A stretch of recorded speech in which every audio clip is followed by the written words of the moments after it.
what I want to talk to you guys about today is when setbacks are really setups. And the reason I want to talk about this is because I had a crazy story happen to me last week that kind of inspired this topic because it felt like a huge setback. And then it actually became a huge setup for something much greater, sweeter, kinder, more benevolent from the universe to me. And without having the ability to be adaptable and flexible and shift in my perception on a dime, I would have missed the fact that this setback was actually a huge blessing, like a huge blessing in my life. So this is the show for people that are trying to get it together while the world seems to be falling apart. And one of the ways we can get it together is to remain adaptable, to remain flexible, to yield to the forces around us, and to embrace change, because change is happening so fast. It's accelerating so crazily on this planet right now. And this is how we thrive. We thrive by being flexible and adaptable to change and looking at the things in our life that culture says are setbacks and deciding they're a setup. They're a setup for something. So often what happens to us is we immediately assign meaning to the things in our lives. Like, I got a promotion. Okay, so that's great news. Or I got fired. So that's terrible news. But what if we hated the place that we worked, for example? Then getting a promotion is terrible news and getting fired is great news. So perception makes the meaning mixed with the environment, not the circumstances themselves that happen to us. That's what I've been learning over the last 10 years. That's what I realized. And the more and more that I put this into practice and say, okay, hey, this thing that's happening to me, how is it working for my good? The more I can find the good and see the seeds of good germinating right under the surface and see the truth in the benevolence and kindness of the universe. In Kundalini Yoga, for example, they say everything is meaningless except for the meaning we give our circumstances, events, and our surroundings. So, I mean, it sounds dark at first because culture would be like, well, come on, things are meaningful. We have to make meaning. Let's see things as meaningful. But actually, when you realize things are meaningless apart from the individual observing the event and giving it meaning, it's actually freeing and liberating. It doesn't mean things don't have an inherent meaning, that they don't have value. It means that the meaning we give them is up to us. So in that sense, it's a really freeing thing to say, okay, the event is meaningless until I decide what it means to me.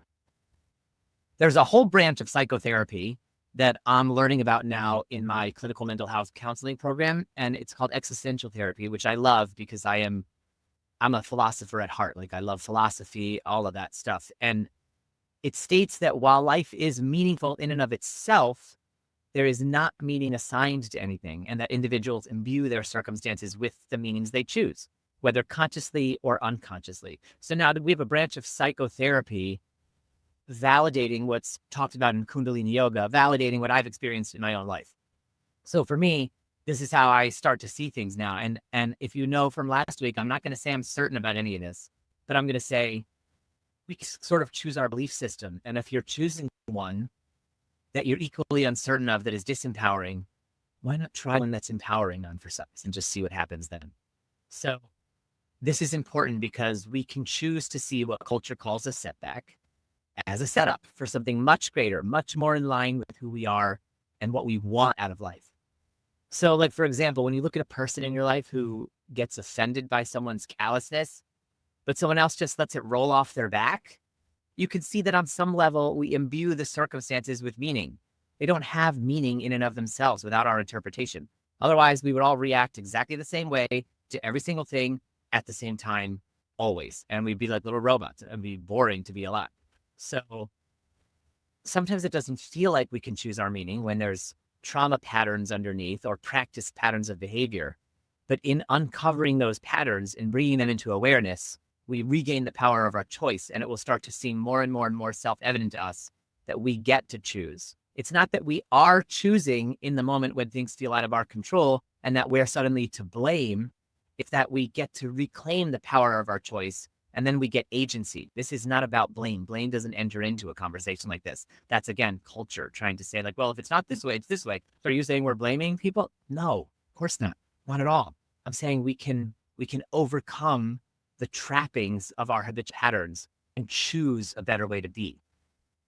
choose a better way to react, choose a better way to embrace and befriend reality, life, because that's all we have. We have life, we have reality. Whatever your circumstances are now, that is what they are. So we can look at setbacks that happen in our lives and give them a different meaning, a meaning that says, this is happening for me, to enrich me, to teach me, to make me stronger, rather than this is happening to me, to hurt me, to eliminate me, to annihilate me. There's even a verse in the Bible, and if you know me, you know that I don't necessarily subscribe to the idea that there's only one way to God. I think that we have infinite pathways to the divine, and it's about embracing that benevolence within all of us. That being said, the Bible still has a lot of beautiful things in it that are truth. And one of the things it says is all things work for good to those that love God and live according to his purpose. I love that verse. All things work for good. I think that that's true. And I think we can't tell that when we're stuck in giving things a cultural meaning or a meaning based on our temporary, immediate desire rather than a meaning based on like a long-term view of like, how is this going to make me stronger? How is this going to make me grow? Something just popped into my head. There is actually research out there. We've all heard of post-traumatic stress disorder. Well, there's also something emerging, like new science emerging about a condition called post-traumatic growth disorder. And there's a lot of science out there to suggest that when we go through something traumatic, the post-traumatic stress disorder comes as a result of not processing it fully. And if we do process it fully, we end up with post-traumatic growth. And post-traumatic growth is a way of saying that our resilience gets stronger. And then actually what science is sort of figuring out now is that our ability to navigate future traumas and setbacks is stronger if we've been through past traumas and setbacks and fully processed them. Part of that fully processing is imbuing them with the meaning we choose and want to imbue them with, rather than being stuck in the mindset of our habitual thoughts about how this happened to us and how it's awful. So I just want to be clear, though, this is not about positive thinking. Positive thinking is this toxic positivity, is this way of looking at things and putting a positive spin on them when you don't mean it. That's why it's toxic. So that's not what I'm talking about here of toxic positivity. I'm talking about radical self-acceptance and radical acceptance of your circumstances. Acceptance doesn't mean giving in to them. It doesn't mean condoning them. It doesn't mean approving of them. It just means saying, this is what is. This is what I have to deal with. Let me look at it and let me deal. Carl Rogers, who is the founder of person-centered therapy, another branch of psychotherapy, he said, the paradox of healing is that in order for transformation to occur, you have to accept things exactly as they are. And I have found in my spiritual journey and in my studies and in my personal transformation road that I'm on, that whenever there's some kind of a paradox, there's always truth there. There's always a lot of truth there to be found and to be mined for us. And this is one of those that in order to heal and make change and make positive change and growth and make things better than they are, you have to accept things now as they are, even if they're crappy, even if they're terrible, even if they're oppressive. It doesn't mean accept them as in surrender to them and give in. It means surrender your resistance to your meaning that it's there, that the universe has done that to you to be awful, and instead give it this meaning of like, this is an opportunity for me to get stronger. This is the gym of life, and these are my reps. It is from this place of non-resistance that all healing begins. In the Tao Te Ching, there's this verse, which I love. I don't know if they call them verses in that book, but whatever, I'm going to call it a verse. And it basically, this is me paraphrasing and maybe butchering it a little bit, but it's something like, when two opposing forces are in battle, the victory goes to the one who knows how to yield. What that means for me is that adaptability, like those who bend will not easily break. Think of a tree in the wind versus a blade of tall grass, right? The more bendable you are, the more likely you are to survive your storms, your hurricanes, your traumas. This bendability is not about knowing or kowtowing rather to other people's whims. It's about standing in your truth while equally allowing others to stand in their truth, whether you like it or not. It is about not arguing with circumstance, flowing with it, going with it, and trusting that life has you, even when something toxic or oppressive has occurred. So I'm going to read you guys this story. It's like a super short. So it's called The Chinese Farmer, or I think it's called The Chinese Farmer. It's a Zen fable that we've probably all heard, but it's going to just take me a minute or two to read. So I just want to read it through because this encapsulates what I'm trying to talk about. A farmer and his son had a beloved horse who helped the family earn a living. One day, the horse ran away, and their neighbors exclaimed, "Your horse ran away. What terrible luck." The farmer replies, "Maybe so, maybe not. We'll see." A few days later, the horse returned home, leading a few wild horses back to the farm as well. The neighbors shouted, "Your horse has returned," and brought several horses home with him. "What great luck." The farmer replied, "Maybe so, maybe not. We'll see." Later that week, the farmer's son was trying to break one of the horses, and she threw him to the ground, breaking his leg. The neighbors cried, "Your son broke his leg. What terrible luck." The farmer replied, "Maybe so, maybe not. We'll see." A few weeks later, soldiers from the National Army marched through town, recruiting all the able-bodied boys for the army.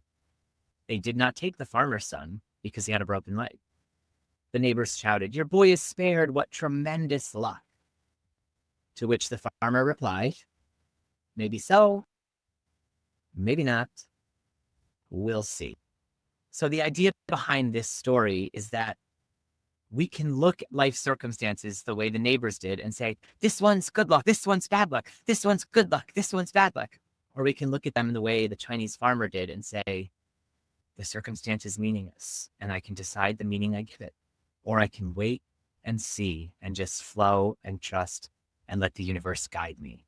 And the universe, or the farmer rather, was choosing to wait and see.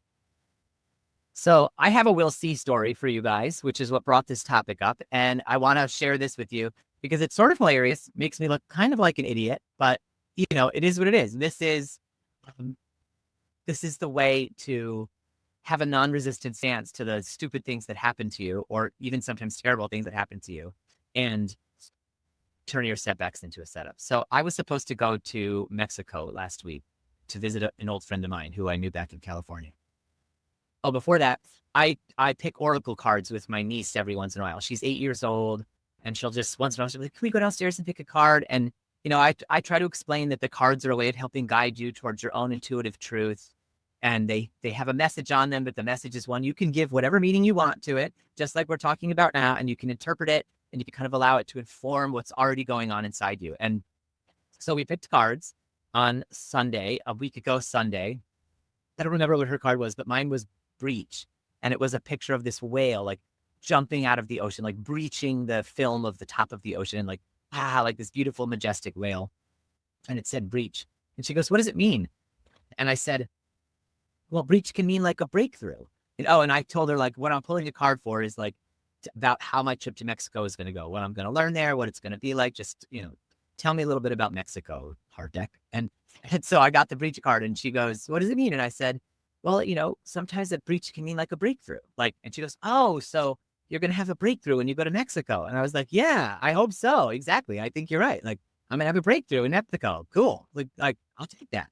And, so a couple of days go by and I'm planning the trip, and I was supposed to leave last Tuesday, which you might remember if you watched or heard last week's show, because I talked about going to Mexico, but it didn't happen. I'm here in my basement in Connecticut. So what happened was Tuesday night, I'm getting ready. I pack everything. I get fully packed. I load the car pretty much, and I'm ready to go. And I grab my passport to make sure I can have all the proper documents with me. And for a month ago, mind you, I did. I promise I did. And I looked at it and I was like, oh my God, it expires on Friday. So I would have got to Mexico with a non-expired passport. And then Friday, while in Mexico, it would have expired. And I was like, oh, geez. So what? You know what? They're going to let me out. I'm an American citizen. They're not going to keep me in the country. They don't want extra people in their country. And I was like, so it's fine. I'm going to go, and I'm going to get to leave, and there's going to be an exception, and it's going to be fine. And I was telling my sister and brother-in-law this, and after I told them, they kind of looked at me like, you're crazy. And so I was like, oh, am I crazy? So I'm going to go back downstairs and do a little thing. So I did a little Googling and I found out they probably aren't going to disallow. That's not how it works, that the documents are important and I need them for a reason or whatever. So I was like, okay, fine. Maybe I should rethink this. So I call my buddy Josh, who goes in and out of Mexico from California on like 100 times a year or whatever. And so I was like, let me get his take on it. And he was, oh yeah, you're going to get stuck. It's only the US that doesn't want extra people in their country. Mexico doesn't care, you're going to get stuck. And I was like, oh, wow, real talk. So he and I talked for a minute and we decided, all right, let's just postpone the trip. I'm going to come in December. We figured out some dates. And then I was like, all right, so I'm going to redo my airfare. I'll have to pay a little bit of a fee. And then the next day I'm going to go to the passport place and start the process to get my new passport, because it'll be like 10 weeks before I go to Mexico, and it takes 6 to 8 weeks, 4 to 6 weeks actually to get your passport. So I was like, okay, that's a good plan. So I did it. I moved my flight. First thing is I moved my flight. And when I moved my flight, I thought as it was having me choose flights, it was like 176 for this and 200 for this. And I was like, oh, it's going to add like $400 to my flight. Okay.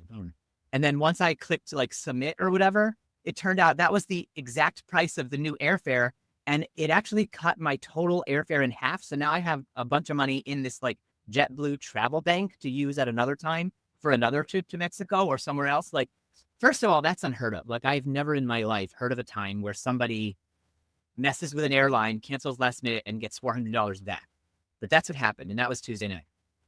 And then also, as I was talking to Josh, he told me the weather is cooler in Mexico in December, which is what I like. I'm like really not into hot or humid. He's like, you're going to like the weather more in December. And I was like, okay, cool, bonus. And he's like, we can arrange some plant medicine ceremonies in December. And I was like, okay, cool, bonus, which is something I've been always wanting to try, like a couple different plant medicines. It's like I consider myself like a public learner and an experimenter. So I'm going to go and try these plant medicines now, which I wouldn't have been able to do had I been in Mexico right now. So suddenly the trip is happening in December and it's taking shape and it's becoming better and better and better. And I'm like, okay, this is awesome. And then once I realized that and it all sank in, I was like, all right, I also now had cleared this 10 days or 9 days from last Wednesday until tomorrow to be in Mexico. And so suddenly I have a vacation coming up in December and a staycation now happening here because I had cleared my schedule. So I got ahead on all kinds of things this week and I had a relaxed week and I did a lemonade stand with my niece and we went book shopping and like stuff that I normally wouldn't have time to do because my schedule's a little crazy with beds. But so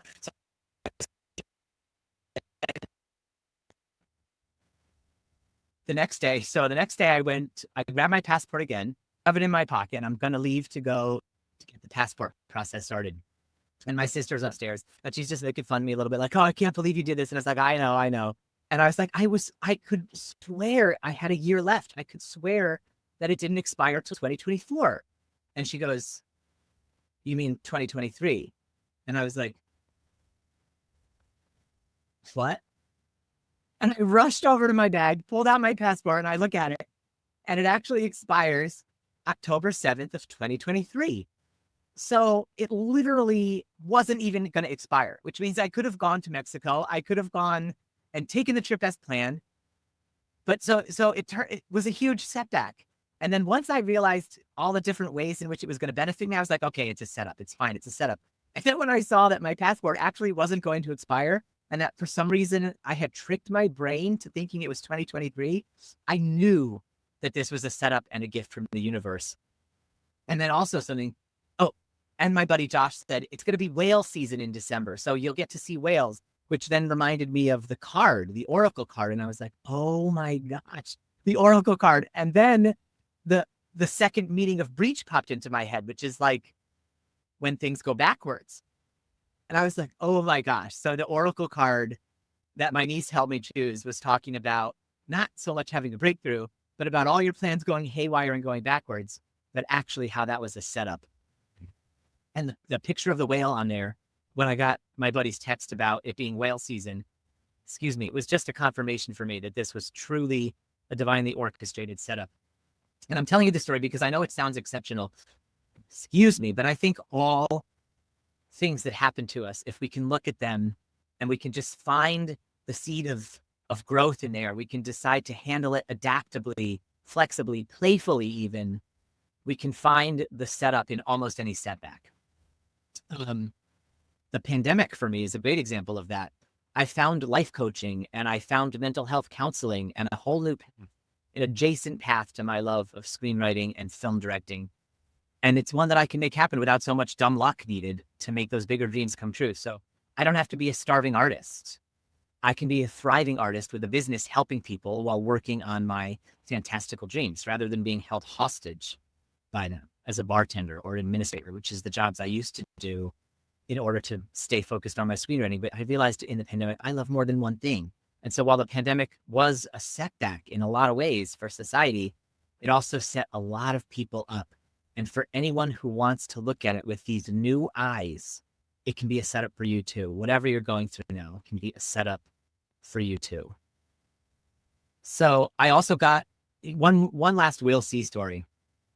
I had this administrator job for the last couple of years, and it was a great job for a while because as I graduated the film program, I was working as an administrator at the film program, but it's the kind of work that it was. Administration work is not my cup of tea. I'm an artist at heart, and like I don't want my mind divided by a million things. I want to be focused and absorbed like I am right now as I talk to you guys. And so I finally gave notice and I quit that job. I gave him a year's notice, which was like, that was the fear part of me talking like, oh yeah, how are you just going to quit your job without having another job? So I gave a year's notice, which was being kind and gentle and loving towards myself. When the year was up, I left the job. And 2 weeks later, I made a request to see if I could work in this other role in the department. And they granted my request, which essentially made me an artist in residence, working for the same amazing bosses that I had before, but now doing tasks and work and stuff that I love to do, teaching screenwriting classes, running workshops and master classes, mentoring students. And I basically ended up moving into an office twice the size and getting like not really taking a hit in my income at all to suddenly do work I love for way less of a time commitment. So that was also a huge setup. And it could have been a setback. A lot of people, when they leave their job without having another job lined up, it feels like a setback. It seems like a setback. But it's just an example of what can happen if you step out in faith, if you step out being detached from the outcome and deciding, I'm just going to have to follow my art here. Just going to have to. Or if you say, okay, this terrible thing happened that was out of my control, like passport being expired, and it turns out it wasn't even expired. That was a total misunderstanding. And it was a gift from the universe to me, who now has a much more well-planned exciting trip to Mexico in December, and also got 10 days of expansive time with my family here in Connecticut. So I would just want to use the last few minutes to answer any questions. So if anybody out there has a question about this topic of when setbacks are really setups, you can go ahead and throw it in the chat now. I got one question from a fellow master coach the other day, so I'm going to read that question and try to answer that one as best I can because it was a heavy and a great question. So Serena asks, how should we feel about setbacks that are from systems of oppression? Are those setups too? This is a great question. This is a tough question. And the first thing I want to do is address the phrasing, how should we feel? Well, let's not should all over ourselves. That's the first thing. We can feel however we want. I'm recommending that we look at them as opportunities, but you get to feel however you want to feel. And no one from the outside should tell you how you should feel. So that's the first thing. So don't take anything that I say as a should or a shouldn't or a command. These are thoughts and suggestions and ideas for how to look at life in a more empowering way. So with that being said, I think we can look at setbacks that come from systems of oppression as setups. Yes, I do think we can, because they're setups on a massive scale. They may not feel like setups to individuals who are oppressed in the moment. And I'm a gay man, so I'm familiar with some forms of oppression. I can't speak to all the terrible forms of oppression that are out there for all the different types of people in the world, but I can speak to this one. And the oppression as an LGBTQ plus community member led me to a deep place of self-loathing for a long time in my life. because society said, I'm not normal, I'm not acceptable just as I am. And working through that self-loathing has made me more and more self-aware, more and more self-gentle, more and more self-loving in a way that's intentional and deliberate and conscious. And that, just like the post-traumatic growth I was talking about at the beginning, has allowed me to be able to be even more adaptable and more flexible whenever new traumas or setbacks or unexpected circumstances happen in my life. So the oppression in society towards LGBTQ plus community members, me included, has made me stronger. Do I like the oppression? No. Do I want the oppression to remain around? No. But can I look at it as a setup? Heck yes. This is what oppressions do when we look for the seed of the setup. We can see how they can become a victory for the oppressed. Nelson Mandela was oppressed for 27 years, being held in jail in South Africa, and he liberated a nation.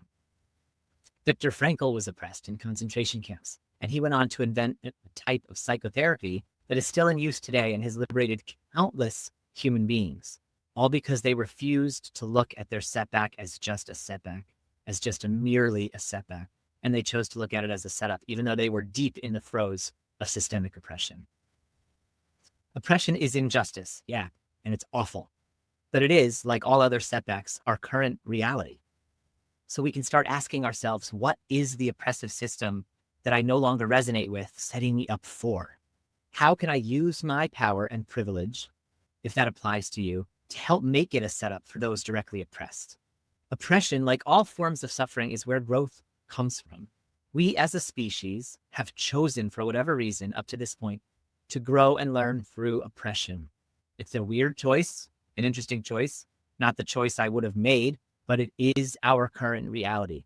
That choice is directly why we are seeing a great crumbling on the planet and see in no uncertain terms that oppression does not work. So we can leave that tool, for lack of a better way of putting it, behind once and for all. In that sense, it is the greatest setup we have ever known as a species. It doesn't make it right. It doesn't make it pleasant or fair, but it is still the single greatest opportunity for an evolutionary leap humanity has ever had.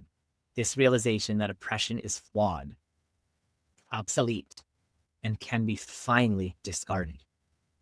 That will hopefully spill out into all forms of social control being implemented on the planet and in our country at this time in our history. China's social credit system is oppression. Property taxes are oppression. Sales tax on top of income tax is oppression. Perpetual war without the consent of the people is oppression. For us who are in a country going to war all the time, and for the people being bombed, because it's demoralizing. In working to end oppression against LGBTQ plus and BIPOC communities, we are paving the way for the human spirit to be liberated, to be self-governed and self-reliant in a way we have never experienced before on the planet. Count me in for being part of that setup any day of the week. This is why I end my posts on social media, if you follow me, you know this, with "I trust you, humanity." Because the oppressors have always been outnumbered, and the oppressive systems have mostly been invisible. As they become visible, they will be torn down. It is not an if, it is a when and a how in my mind. And I trust you, humanity, the vast majority of people who do not want oppression, who do not want to be oppressive, who want to use their power and privilege intentionally, deliberately, to change the world, to change the world. I trust you, humanity. This is why I have this show. This is what this is about for me. And I know some of you who are following also feel the same way. So we are part of the Great Awakening. We are witnessing the Great Crumbling, but we are part of the groundswell of a Great Awakening that is going to leave oppression fully behind.